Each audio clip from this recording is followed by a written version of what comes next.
Hello everybody, welcome to Friday's MCN, now with much more kind of face floppier hair.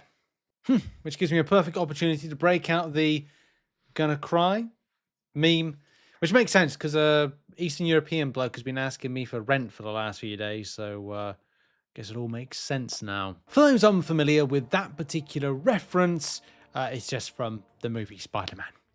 Anyway, the fun fair. It's fun in the fun fair. But I know an emerging question is that for 10,000 points, which of course there are some spending deals that Kabam have put out for you to kind of like get up this more, quicker.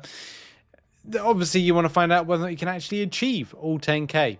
And the question was actually posed to, and shout out to Call Me Wap, who asked Karate Mikkel for the details about whether or not this is, free to play. Can grab this. He said that with the arena next week, no spending for 10k. But of course, if you do want to spend, it's up to you. If you are thinking about spending an MCOC, think about the code RTM at the promo code section, or support another creator. It's completely up to you. Next up, you've probably seen, you wouldn't have been living under a rock to know that Imperiousa, which to be honest sounds like it's a sequel to Furiosa, the Mad Max saga. It's not. Imperiousa is the next champion that looks a little bit like something out of World of Warcraft. And of course, the idols have their own kind of unique and special based powers with it. But for a lot of players, your access to these are going to be the 6-star version. If they're the 6-star version, they're not the 7-star version. And of course, for a lot of the top end of players, like Valiant players, even Paragon as well, the 7-star is more important than the 6-star because of usage in game and application to different areas, therefore making these more of a competitive chase-based champion, not in any kind of way like the Deathless champions and the Deathless Saga. There's also a special thing or interesting thing of note here, and that is these tentacles that seem to be detract from the champion. We'll see gameplay, I think, at some stage this month, or maybe it must be the end of this month, because you can be going like, well, I'm starting to collect this soon. So if you're a spender or not, or highly competitive or not, then you want to know like you're actually getting a champion that has been fully built. There was an interesting question that was posed to Kabam Vincent, and there was a point here that, yeah, the tentacles come off of their body, and the answer to that was, sure seems that way. We'll get a full kind of like picture of that towards the, as we said, possibly the end of the month, but at least like it would be, well, it's going to be weird, isn't it? To kind of like see these kind of tentacles just going like, just, well, I think we've had projectiles in game and Ebony Moore doing that, and I'm sure we've got other things flying at you in game, so any weird thing can happen. In other news, Alliance War Season 61 has been revealed. Will this be a season that goes off without a hitch, a problem, and a need for compensation? We're all rooting for you, Kabam, but it isn't the top priority. There's, of course, lots of things, but I'd like to have a season where things actually worked out and we all didn't feel kind of like meh about it. The defense tactic is Wrath, and you can see there all the different Wraths. Now, I wonder if that points to the next saga. Next month, we're getting new Saga Boys, or Saga Boys. Okay, so the defense tactic champion list can be seen right here. I've got a link to it in the description if you want to check it out. And of course, from an attacking list, we've got all these, include the coming soon, especially because these are the tags.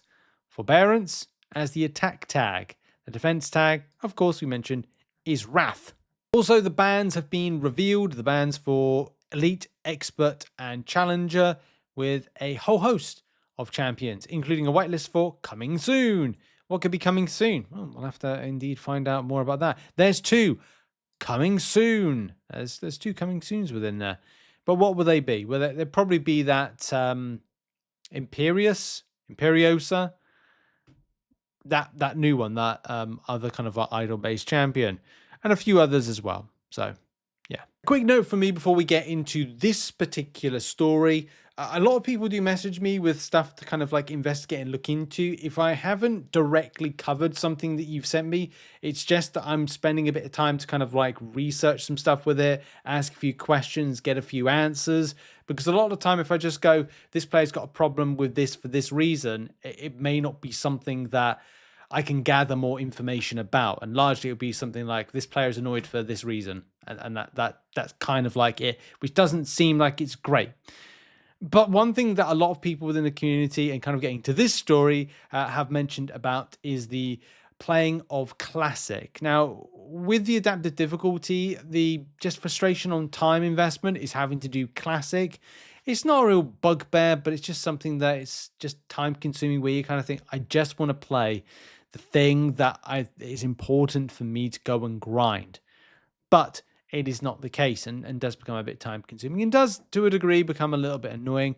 Will there be something that Kabam will look to eliminate in the future and remove? I don't think so, but it would be good if they considered it. So in response to having to go back and replay the Classic, which, look, granted is annoying for this kind of redone adaptive difficulty, but ongoing, is it something Kabam are willing to look into? So in kind of a slight response to that, this was a few days ago.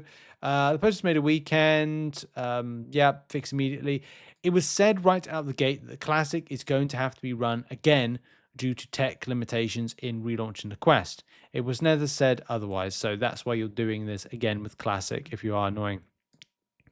And of course, the baseline floor for the rewards have been increased and should now be in line with that what used to be obtained for completing the previous Valiant event quest. Even if your prestige is on the lower side, health and attack values in Classic and Elder have also been heavily decreased, as well they should be. And I hope that more changes are done to the adaptive difficulty to, again, just make it a bit, just, not doable, but kind of like it's time. My big thing is time. I need to be saved time. You and me, same boat.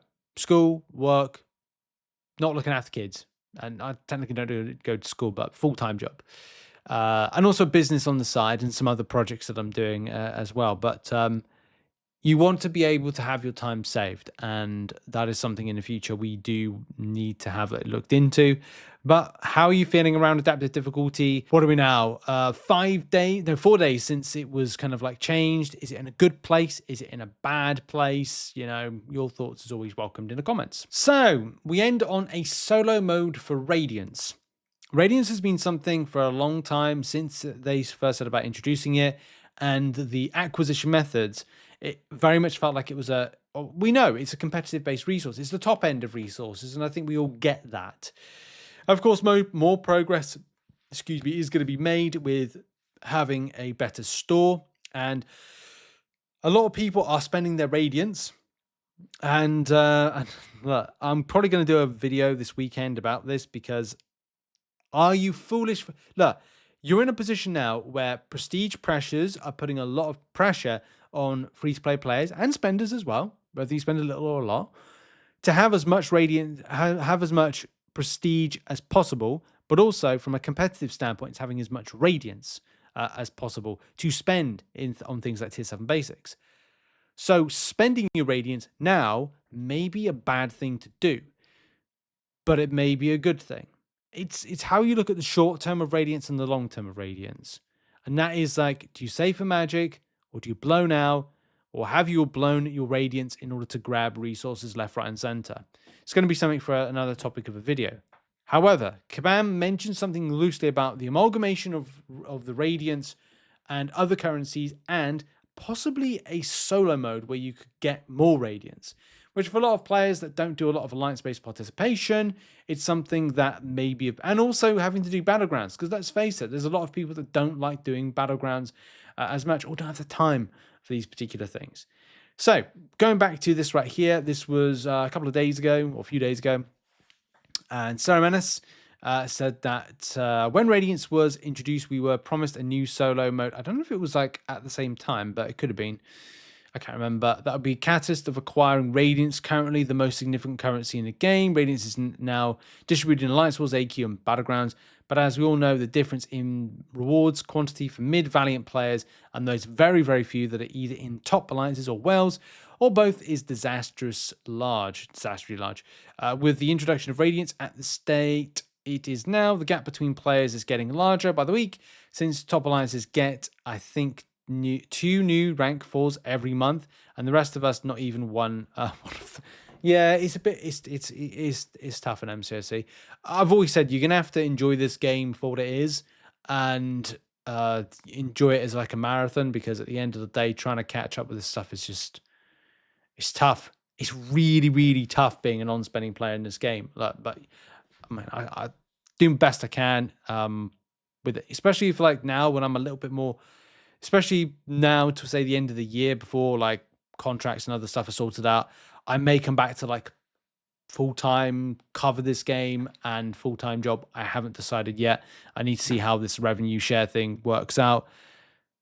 But I want to keep it real with you on time investment. And at the moment, it's like you investing time to grabbing stuff is hard. It's hard work in MCOC at the moment to farm stuff.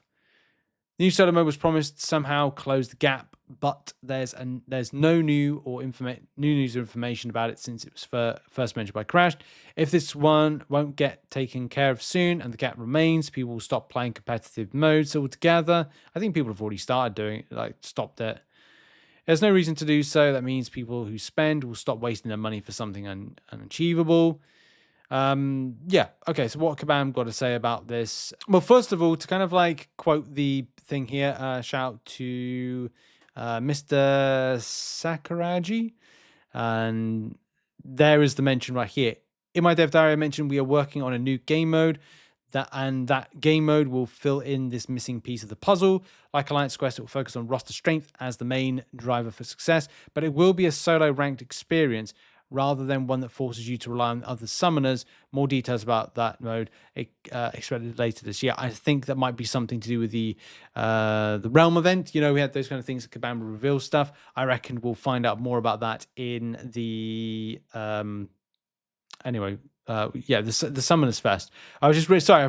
I went further reading, and I should have just said this. This is very actively in development.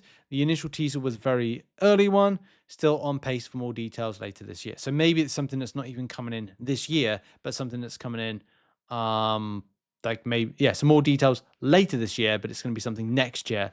And maybe that's the tie-in. And the kind of final thought I want to leave you with is maybe that's the tie-in for something like Magic and more Radiance, but then roster strength scares me a little bit, because then it's like, oh, do we have to have rank 4 7 stars in order to do it? Is that the kind of like the pitch for it? But then, and that creates more stuff with like a them and us type scenario, and those that have been able to cultivate a huge and stonking rank 4 7 star roster would of course have a better opportunity, and yeah, just have a better opportunity and better time than us scrubs down with our rank 5 6 stars ascended, or trying to ascend them in order to do what others are going to do when, let's face it, rank 5 resources come round, and we're all trying to clamber up to compete like everybody else. And on that bombshell, on that note, thanks very much for watching the MCN for today. Check out some other content, and I'll see you all soon. Bye.